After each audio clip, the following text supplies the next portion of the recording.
কীর্তন অনুষ্ঠানে উপস্থিত ভাই বোনেরা, আজকের এই অনুষ্ঠানকে তিনি সবার কাছে একটা প্রাণবন্ত করে তুলেছেন। আপনাদেরই অত্যন্ত প্রিয় ভাই তাপস এবং খোকন এখানে আমাদের মাঝে উপস্থিত আছেন।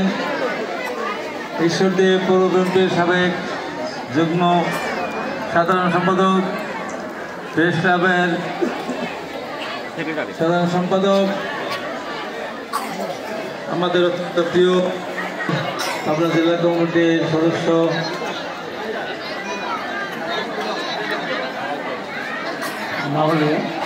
নবীন, মামলার আসামি হয়ে দীর্ঘদিন কারাগারে ছিলেন আমাদের সেই প্রিয় ভাই ঈশ্বরদেব পৌর বিএনপির সাবেক সাংগঠনিক সম্পাদক জনাব আজমল হোসেন ডাবলু। উপস্থিত আছে যুবদল নেতা মিজান।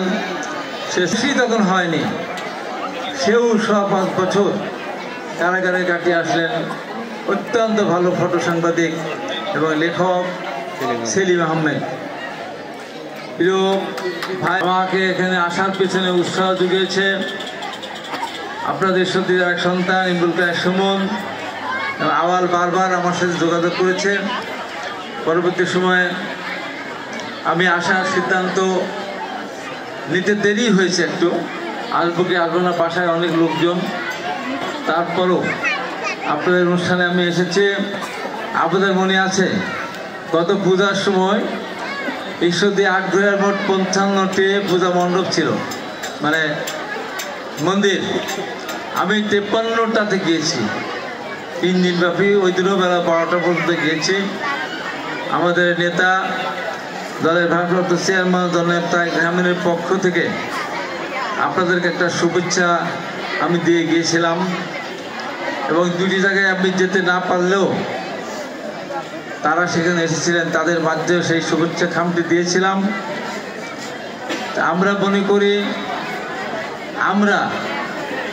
আমরা এই দেশের মানুষ, আমরা বাংলাদেশে, আমরা এই দেশে একে অপরের ভাই হিসাবে আমরা এখানে বসবাস করতে চাই। কোনো ধরনের এখানে সংকীর্ণতা থাকবে না। আপনারা মনের ভিতর এতটুকু চিন্তা করবেন না বা দুশ্চিন্তা করবেন না।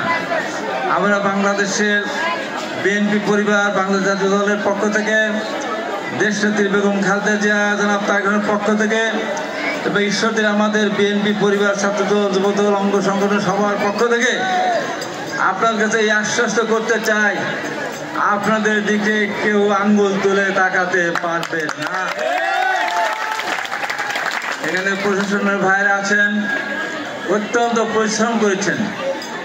তাহলে এইবার একটা আশঙ্কা ছিল, বিভিন্নভাবে বলাবলি হতো এই পূজা মণ্ডপে অনেক হামলা হবে, অনেক কিছু হবে। ঈশ্বরদী প্রশাসনের সহযোগিতায় আমাদের নেতৃবৃন্দ দিনরাত পাহাড় দেওয়ার পরিপ্রেক্ষিতে একটা পূজা মণ্ডপে হামলা হয়নি।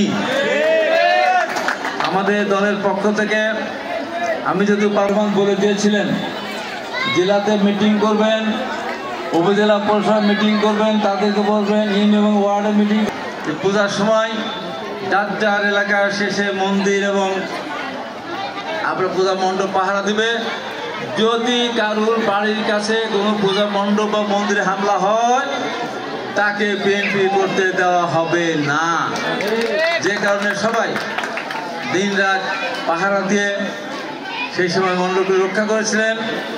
আমি আপনাদেরকে বলতে চাই, আগামী দিনে আপনাদের সহযোগিতায়, সার্বিক সহযোগিতা, দেশের মানুষের সমর্থনে বাংলাদেশ জাতীয় দলের নেত্রী দেশনেত্রী বেগম খালেদা জিয়া এবং তারেক রহমানের নেতৃত্বে সরকার গঠন হয়, আমরা আর কোনো পূজা মণ্ডপ পাহারা দেব না।